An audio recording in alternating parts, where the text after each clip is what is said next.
Assalamualaikum warahmatullahi wabarakatuh. Selamat pagi, selamat siang, dan selamat malam. Berjumpa kembali dengan Pak Beni. Hari ini kita akan masuk di tema 1, subtema 2, pembelajaran 1, yaitu tentang pertumbuhan dan perkembangan manusia. Tujuan dari pembelajaran kali ini adalah setelah melihat video ini, kalian nanti akan dapat mengidentifikasi pertumbuhan dan perkembangan manusia. Juga setelah melihat video ini, kamu akan dapat melakukan penjumlahan bersusun dengan teknik penyimpan. Langsung saja nih. Makhluk hidup. Makhluk hidup. Apa saja yang termasuk makhluk hidup? Yang pertama adalah manusia, kita, kamu, kemudian hewan, dan juga tumbuhan. Ya. Masih ingatkah kamu apa ciri-ciri makhluk hidup? Di antaranya adalah bergerak, bernafas, berkembang biak, membutuhkan makanan dan minuman. Tumbuhan juga termasuk makhluk hidup. Dia juga mengalami pertumbuhan, seperti yang kemarin praktek yang kita lakukan dengan cara menaruh biji pada media gelas plastik dan juga kapas yang diberi dengan sedikit air, maka dia akan tumbuh dengan sendiri. Ya. Manusia memiliki ciri-ciri yang sama dengan makhluk hidup lainnya. Salah satunya adalah pertumbuhan dan perkembangan. Manusia mengalami pertumbuhan. Contohnya apa, Pak? Contohnya adalah ketika pada saat kamu masih bayi, yang digendong ibu, gendong mama, gendong bunda, kemudian sekarang sudah beranjak menjadi anak-anak. Dari bayi merangkak, kemudian sekarang bisa berjalan, itu namanya kamu mengalami suatu pertumbuhan. Yang perkembangan adalah perkembangan pola pikirmu. Dari bayi kamu tidak belajar matematika hingga sekarang kamu belajar matematika. Mulai dari kecil kamu hanya minum dot atau minum susu dari botol, kemudian sekarang kamu sudah minum air dan makan makanan dengan memakai piring, minum air pakai gelas gitu tentunya. Selanjutnya next. Nah, tentang pertumbuhan dan perkembangan tadi, perhatikan contoh di bawah ini. Udin adalah seorang bayi yang selalu digendong ibunya setiap hari. Digendong, dengan kata digendong ya. Udin mengalami perkembangan dan pertumbuhan sehingga ia bisa merangkak. Setelah digendong, Udin bisa merangkak. Ibu Udin selalu memberi makan yang bergizi kepada Udin hingga saat ini ia sudah bisa mulai belajar berjalan.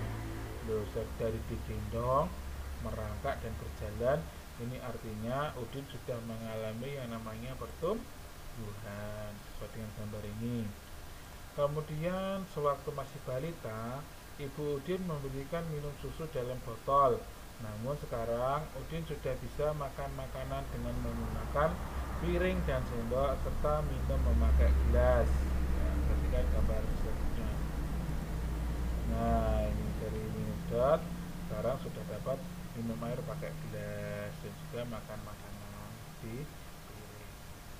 Nah, setelah penjelasan tadi mengenai pertumbuhan dan perkembangan Udin, sekarang apakah kalian juga mengalami pertumbuhan dan perkembangan seperti Udin? Nah, ini akan bagus dijadikan sebagai tugas yang pertama.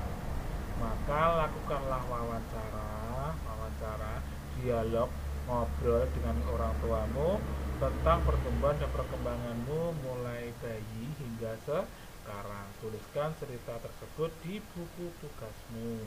Tentunya ketika menulis cerita, gunakanlah tulisan yang rapi, menggunakan ejaan yang tepat dan tanda baca yang tepat. Selanjutnya, bertambah berat dan tinggi badan merupakan salah satu contoh pertumbuhan manusia. Badan kita mengalami pertumbuhan. Jelas anak-anak kelas 3 semuanya juga bertambah berat dan juga bertambah tinggi badannya. Kemampuan kita pun juga mengalami perkembangan. Nah, tadi yang Pak Beni sampaikan, jika dulu kita itu hanya bermain dan bermain, maka di kelas 3 ini kita sudah mulai belajar yang namanya matematika, bahasa Indonesia, PKN, SPDB, dan lain-lainnya. Pada saat kelas 1, dan contohnya kalian baru belajar penjumlahan dan pengurangan sampai bilangan puluhan. Lalu di kelas 2 menjadi bilangan ratusan, dan sekarang kita akan mempelajari bilangan ribuan. Yuk, untuk meningkatkan pemahamanmu, mari kita pelajari menggunakan teknik menyimpan. Perhatikan, Pak Beni ada angka 1500 ya, terdiri tentunya sebelum kalian melakukan penjumlahan kan harus tahu yang namanya nilai tempat. Nah, nilai tempat itu jika ribuan ada yang namanya satuan, 0 di sini sebagai puluhan, 5 di sini sebagai ratusan, dan 1 di sini sebagai ribuan. Ingat, jika lupa silahkan dibuka kembali bukunya. Klik. Nah, sekarang akan saya coba untuk menjumlahkannya dengan 2800 dijumlahkan. Nah, untuk menjumlahkan bilangan ini baik puluhan, baik ratusan, baik ribuan, tentunya Bapak Ibu guru akan bilang kerjakan dari belakang. Nah, betul, dari belakang sokong diri, kerjakan dari nilai tempat satuan terlebih dahulu, bukan dari depan tapi dari belakang. 0 tambah 0 sama dengan 0, 0 tambah 0 sama dengan 0. Berarti kan sekarang 5 tambah 8. Berarti kan untuk yang 5 tambah 8, 5 tambah 8 hasilnya berapa? Betul sekali, hasilnya adalah 13. Nah, jika kalian menjumlahi hasil yang tidak satuan atau disitu menghasilkan nilai puluhan, maka yang ditulis di sini nanti adalah nilai satuan dari nilai puluhan tersebut. Contoh di sini 5 tambah 8 hasilnya adalah 13, maka yang ditulis di sini adalah angka 3-nya, 3 yang ini ya, sebagai nilai satuannya. Kemudian nilai puluhannya kita taruh di atas sini. Ya, ini nilai puluhannya kita taruh di atas ini. Kemudian kita jumlahkan kembali, 1 tambah 1 sama dengan 2, 2 tambah 2 sama dengan 4. Hasilnya adalah 4300. Nah, jika kalian masih bingung, silahkan diulang-ulang video ini, melihat penjelasan dari Pak Beni. Jika masih mengalami kesulitan, silahkan bertanya pada temanmu, bertanya pada orang tuamu, atau bertanya langsung ke Pak Beni juga dipersilakan. Untuk lebih mengasah kemampuanmu dalam penjumlahan dan dari penjumlahan ini, salinglah bertukar soal dengan temanmu melalui WhatsApp. Jangan ragu bertanya apabila masih mengalami kesulitan. Tugas yang kedua mengenai penjumlahan ini adalah kerjakan kegiatan Ayo Berlatih halaman 59 dan 61. Kerjakan di buku tugasmu ya. Ingat, antara nilai tempat satuan, nah yang tadi antara nilai tempat satuan, puluhan, ratusan, dan ribuan harus urut. Nah, ya Pak Beni rasa cukup sekian, dan terima kasih sudah menonton penjelasan dari Pak Beni ini.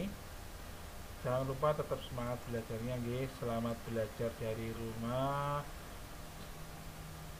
Jangan lupa tetap patuhi protokol kesehatan, pakai masker, cuci tangan pakai sabun dan air mengalir, jaga jarak dan jauhi kerumunan. Dari Pak Beni cukup sekian, terima kasih waktunya. Assalamualaikum warahmatullahi wabarakatuh.